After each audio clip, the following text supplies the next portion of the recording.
Breaking news that's shaking Britain to its core. I'm Etak, and this is the Immigration Crisis Podcast. We're about to dive deep into the most explosive year in UK immigration history. 2025 has been absolutely wild, and the numbers will blow your mind. And I'm Sophia. Etak, when you say wild, you're not kidding. We're talking about net migration hitting a staggering 560,000 people. That's more than 500,000. Despite all the government's promises to crack down, the numbers are still mind-boggling. Sophia, that number is insane, but here's where it gets really dramatic. We've got the Rwanda scheme that started with such fanfare in April. First removals taking off, government claiming victory, and then by September, nearly collapsed. It's like watching a political thriller unfold in real time. The human drama behind these numbers is incredible, Etak. We're going to hear from people like Abdul, a 26-year-old Sudanese asylum seeker who made that deadly channel crossing. His words still give me chills. We left at night. It was cold, the water was rough, but we thought we would die if we stayed in the camp. And that's just the beginning, Sophia. We've got 13,200 people crossing the channel by mid-September alone. But Sophia, the real shocker was those massive protests.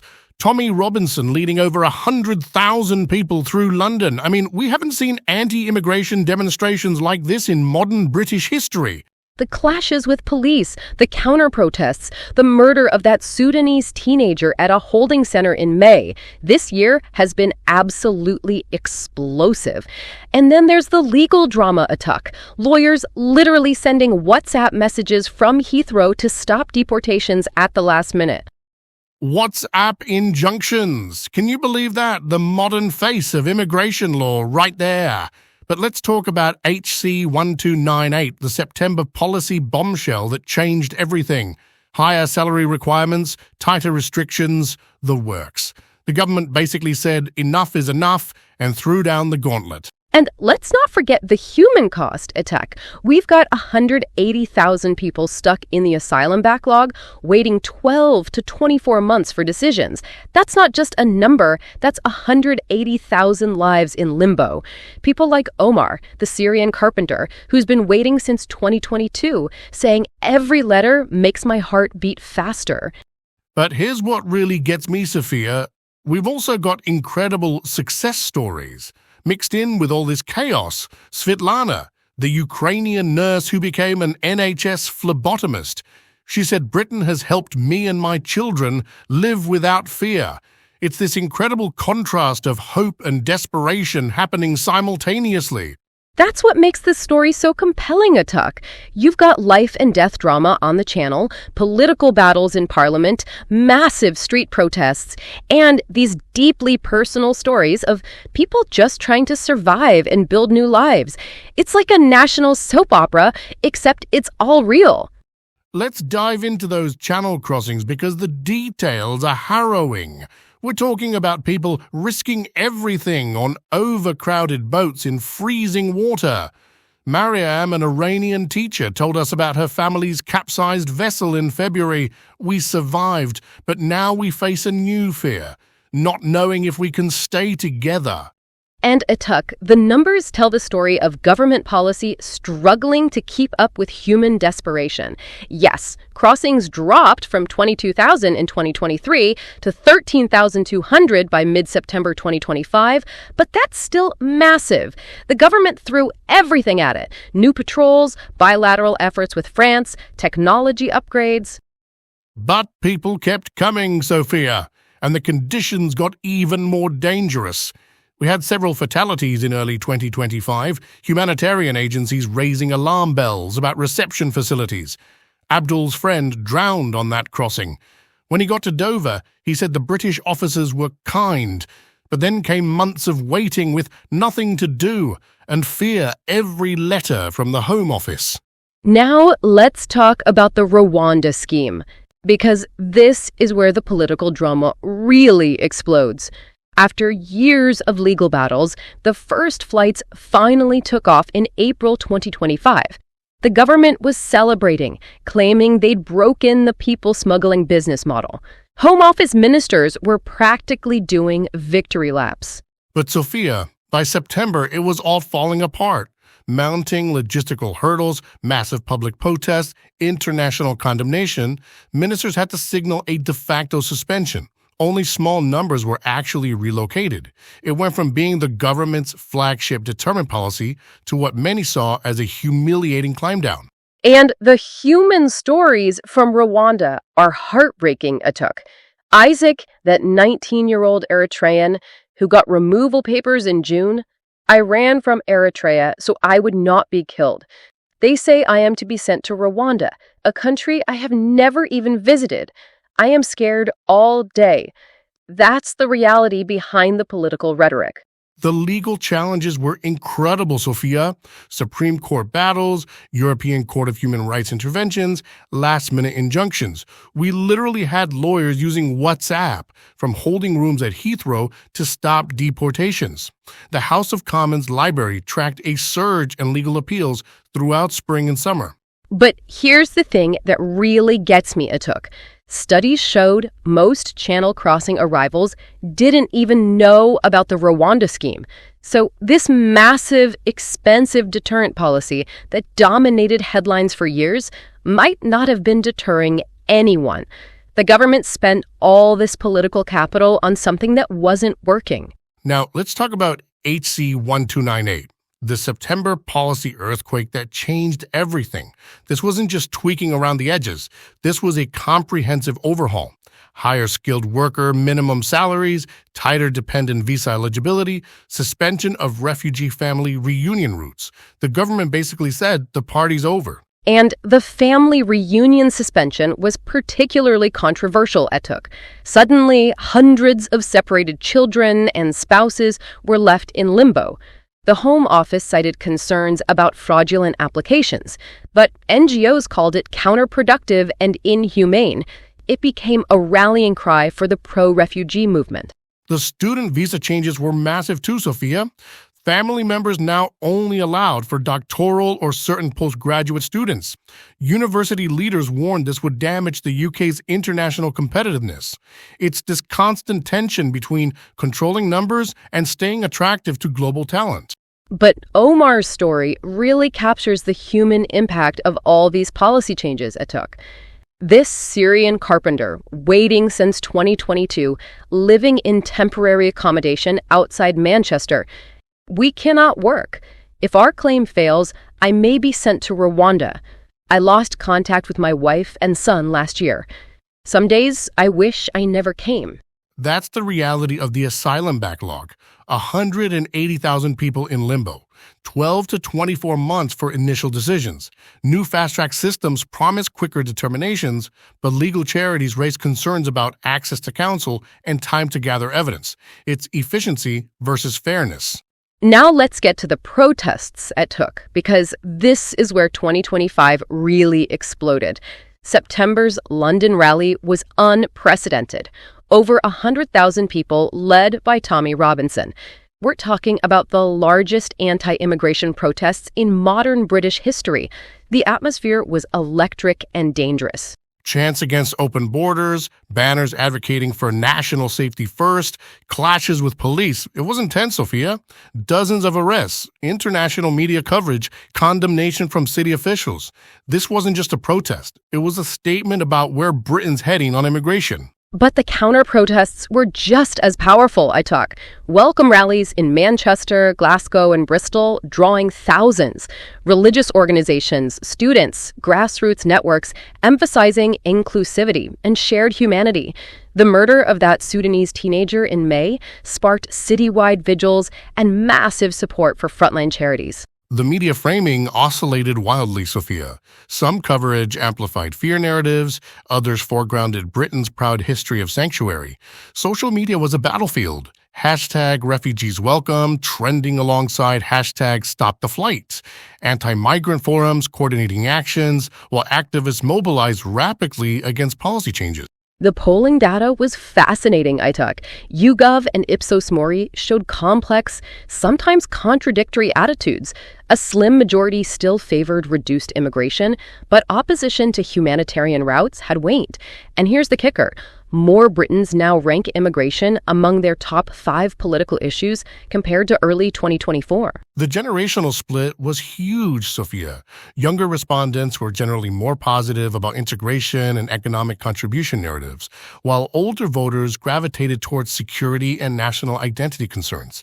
It's like two different countries having completely different conversations about the same issue. And then came the legal drama, ITAC. 2025 saw a massive uptick in challenges to Home Office decisions. Senior appeals courts reviewing HC 1298, especially safe country lists and expanded removal powers. Right to remain and liberty coordinating high-profile litigation around family separation and procedural fairness. That landmark case in July, questioning whether Rwanda could meet non-refoulement obligations, was huge, Sophia. The split decision maintained transfer powers but imposed stricter evidentiary burdens. Meanwhile, judicial review deadlines were shortened for unfounded cases, raising concerns about access to justice. The WhatsApp injunctions were incredible, ITAC. Lawyers literally sending messages from Heathrow holding rooms, sometimes stopping removals at the very last second. Refugee Week 2025 featured these dramatic stories, highlighting how technology was becoming part of the legal battleground. But let's not forget the integration success stories, Sophia, because they're important too. Spitlana, that Ukrainian nurse in Birmingham who became an NHS phlebotomist. I was lost at first, but Community Link gave me a chance to work and help others. Britain has helped me and my children live without fear. 17,000 refugee children started in UK schools in 2024-25 ITAC. Stories of classroom adjustment, language hurdles, peer acceptance became recurring podcast and radio topics. Despite all the political drama, there are real people building real lives and contributing to communities across Britain. The Strength in Numbers report found over 32% of new arrivals experience material deprivation, and 41% cite recurring loneliness. But labor market integration shows promise. Successful NHS hires, refugee entrepreneurs. It's this constant tension between the challenges and the opportunities. So what does all this mean for Britain's future? We've got a government trying to balance reducing numbers with maintaining economic competitiveness, opposition parties calling for evidence-based approaches, business leaders wanting flexible pathways for global talent. The security frame dominates political discourse, Sophia, like fighting criminal gangs, regaining control, linking immigration to Europe-wide tensions. But academics, faith groups, and business leaders urge moving beyond crisis rhetoric towards evidence-based policies that recognize migration's positive dimensions. The polls show a society struggling to reconcile its ideals with its anxieties. 54% called the family reunion suspension unfair in that June ONS survey. Front-page coverage of small boats outpaced other topics by a factor of 5 in tabloids. Media and politics feeding off each other in this endless cycle. Here's what really strikes me, Sophia. Every statistical change, every legal ruling carries profound human stakes. Abdul losing his friend in the Channel, Miriam's daughter asking about school every day, Isaac scared all day about being sent to a country he's never visited. These aren't just numbers. That's exactly right, Etuk. Behind the political rhetoric and policy battles are real people making impossible choices, crossing dangerous waters, waiting in limbo, building new lives.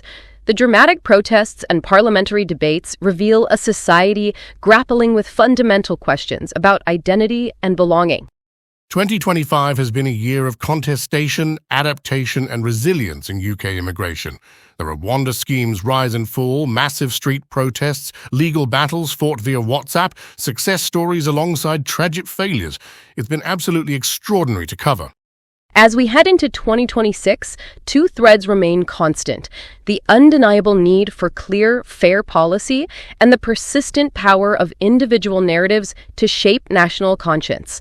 Whether it's Abdul's harrowing crossing or Svetlana's NHS success, these stories define the immigration debate. The landscape remains turbulent and deeply human, Sophia. Policy innovation and restriction proceeding alongside litigation and humanitarian advocacy. The government's objective to reduce irregular migration and regain border control has triggered massive recalibration of legal and administrative architecture. What fascinates me is how this story captures modern Britain's contradictions at Tuck. We've got cutting-edge technology and border enforcement alongside WhatsApp legal injunctions, massive anti-immigration protests followed by equally passionate welcome rallies, ancient legal principles clashing with 21st century political realities. That's what makes this such a compelling story, Sophia. It's not just about immigration policy, it's about who we are as a country, how we treat the most vulnerable, how we balance security with compassion. The 560,000 net migration figure, the 180,000 asylum backlog, these numbers represent human dreams and fears. And the political battles will continue at Tuck. HC 1298 was just the beginning. We'll see more legal challenges, more protests, more personal stories emerging from this complex system. The question is whether Britain can find a path that's both practical and humane. The demographic and economic realities of the 2020s aren't going away, Sophia. Climate change, global conflicts, economic inequality, these forces will keep driving migration regardless of policy. The challenge is creating systems that work for everyone involved. That's our show for today, everyone. UK immigration in 2025, a year of drama, controversy, and human resilience that's reshaped the national conversation. From channel crossings to WhatsApp injunctions, from Tony Robinson's rally to Svetlana's NHS success, it's been an incredible year to cover. Thanks for joining us on this deep dive into one of Britain's most pressing issues. The story continues to unfold, and we'll be here to bring you all the drama, the human stories, and the political battles as they happen. I'm Ed Tuck. And I'm Sophia. Keep following the Immigration Crisis podcast for all the latest developments. This is just the beginning of what promises to be an even more dramatic 2026. Until next time, stay informed, stay engaged, and remember, behind every statistic is a human story. But let's dig deeper into the economic reality that's often lost in all this political theatre, Sophia. The Office for National Statistics revealed some stunning numbers in their October 2025 report. Immigrants contributed £34.2 billion in taxes while using services worth £27.8 billion. That's a net positive contribution of over £6 billion to the UK Treasury. That's exactly the kind of nuanced data that gets drowned out by the headlines, Ektuk. And the regional breakdown is fascinating. London saw the highest economic contribution from new arrivals, but also the biggest strain on housing.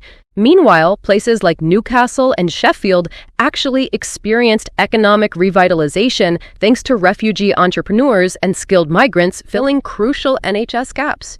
The healthcare story is incredible, Sophia. Dr. Amina Hassan, that Syrian cardiologist who fled Aleppo in 2023, is now performing life-saving surgeries at Leeds General Infirmary. She told us, "In Syria, I lost everything. Here, I saved lives every day. The NHS gave me purpose again." But it took her 18 months to get her qualifications recognized. Imagine that talent sitting unused because of bureaucracy. The housing crisis connection is where things get really complex, Ektuk. Canterbury saw a 23% increase in private rental prices after the government placed 800 asylum seekers in temporary accommodation. Local residents were furious, but here's the twist. The same area saw 3 new businesses open, staffed primarily by refugees, and 2 schools got crucial teaching assistants who speak multiple languages. What's fascinating is how the UK's approach compares internationally, Sophia. Germany processed 47% more asylum applications in 2025, but with a 31% faster decision rate. France saw similar channel crossing attempts, but their bilateral cooperation with UK actually increased deportations back across the channel by 200%. Meanwhile, Italy's controversial Albania processing scheme made Rwanda look like a diplomatic masterpiece. The children's stories really get to me, Ektuk. Zara, that 14-year-old Afghan girl who arrived speaking no English in January, was accepted to study medicine at Oxford by December. Her teacher called it the most remarkable academic transformation I've witnessed in 30 years.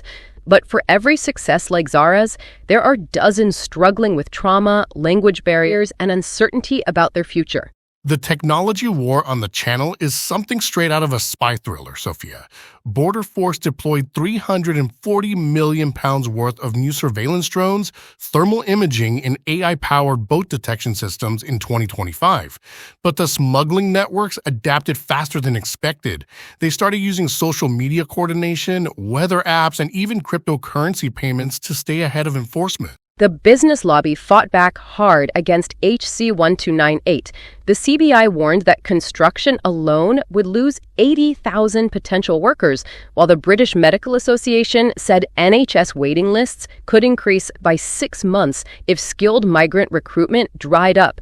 Seasonal agricultural permits became the most contested political issue in rural constituencies. Farmers were literally threatening to let crops rot. The mental health crisis in asylum accommodation is staggering, Sophia.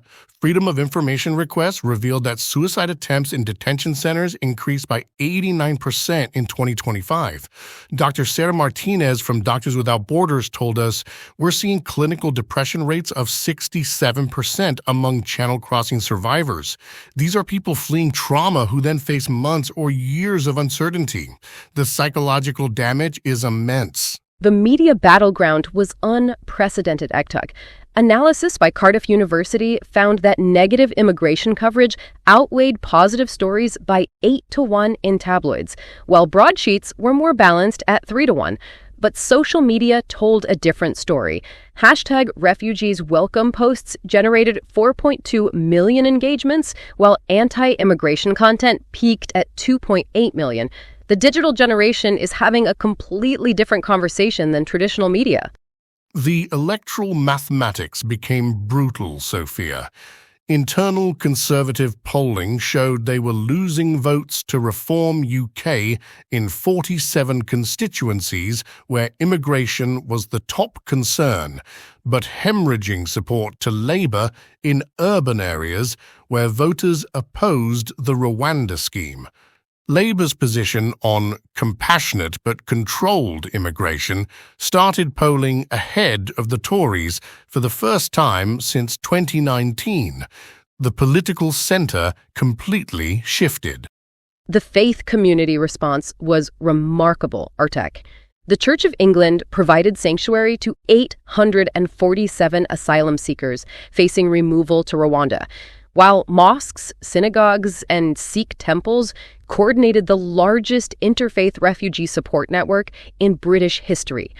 Archbishop Welby's Christmas sermon, calling the government's policies fundamentally un-Christian, sparked a constitutional crisis about the relationship between church and state. The climate migration component is where this gets really interesting for the future, Sophia. The Met Office projected that by 2030, UK could see 150,000 climate refugees from Mediterranean and North African regions. But here's the legal puzzle. Current asylum law doesn't recognize climate displacement as grounds for protection. We're facing a massive policy gap that could dwarf current numbers. The cultural integration stories are where hope and tension collide, Artek. Birmingham's Spark Hill area now has 27 different languages spoken in their primary schools, and test scores actually improved because of additional funding for language support. But Oldham saw 3 incidents of racially motivated attacks in September alone, while community leaders from all backgrounds worked overtime to prevent larger conflicts. The post-Brexit immigration reality hit hard in 2025, Sophia. Without EU freedom of movement, net migration from Europe dropped 67%, but this was completely offset by increases from Asia and Africa. The government's attempt to negotiate a returns agreement with Brussels fell apart in August when the EU demanded UK participation in burden-sharing schemes. Brexit promised control but delivered complexity. The Home Office's digital transformation was both revolutionary and controversial, Artek. AI-powered assessment tools reduced initial decision times from 16 months to 8 months for straightforward cases. But civil liberties groups raised alarms about algorithmic bias. The system was 34% more likely to reject applications from certain nationalities. Technology was supposed to eliminate human prejudice, but it might just have codified it more efficiently. The sectoral impact breakdowns were stunning, Sophia. Hospitality lost 73,000 potential workers due to HC 1298 restrictions, leading to pub closures in rural areas and 15% longer waiting times in London restaurants. Care homes faced a crisis. 41% relied on immigrant workers, but new salary thresholds made recruitment impossible. Meanwhile, tech startups struggled to attract global talent, with 28% considering relocation to Dublin or Amsterdam. The justice system was absolutely overwhelmed, Urtek. Immigration tribunals had a backlog of 127,000 cases by October 2025. Judges were working 6 days a week and still falling behind.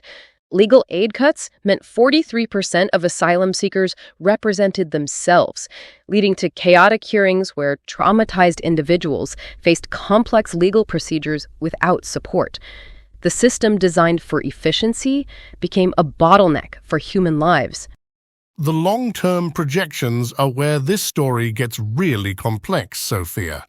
The Office for Budget Responsibility warned that without immigration, UK's working-age population would shrink by 2.1 million by 2040, making pensions unsustainable. But polling showed 67% of voters still wanted reduced immigration. It's a demographic time bomb wrapped in political dynamite. The economics demand immigration, but the politics demand restriction. The organized crime element became terrifyingly sophisticated, Ituk. National Crime Agency operations in 2025 uncovered networks using encrypted messaging, fake documents so advanced they fooled biometric systems, and violence that shocked investigators. They arrested 2,847 people smugglers, but for every network dismantled, 2 more emerged with better technology.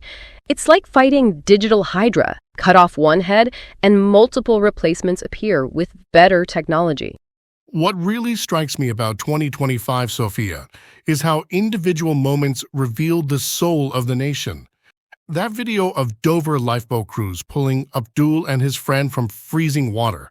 The crew later said they didn't see refugees or statistics, just humans who needed saving.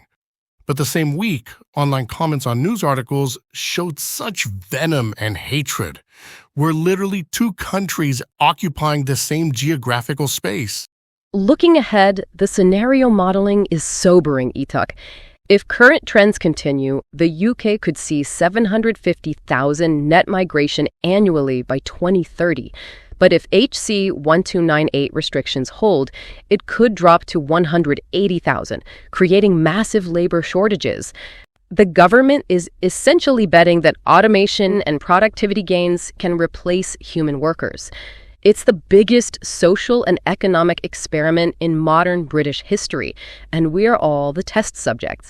As we wrap up this deep dive into Britain's immigration crossroads, one thing is crystal clear, Sophia. 2025 wasn't just about policy changes or statistics. It was about a nation struggling with its identity, its values, and its future. Every WhatsApp injunction, every channel crossing, every protest march was part of a larger story about who we are and who we want to become. The conversation is far from over.